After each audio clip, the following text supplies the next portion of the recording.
this station around 7 o'clock in the morning. So all this beef has been rolling the way we're serving on.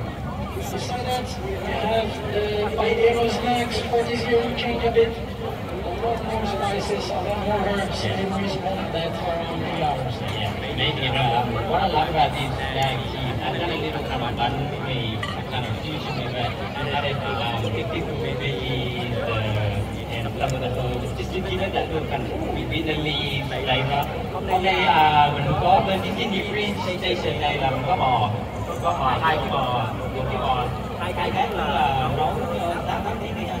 8 tiếng xong rồi có cái này là chuột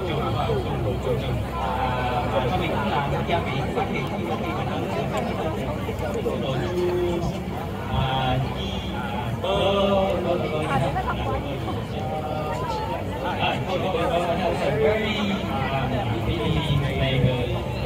We're gonna go to one of my favorite stations here, and the favorite station here is what we've got.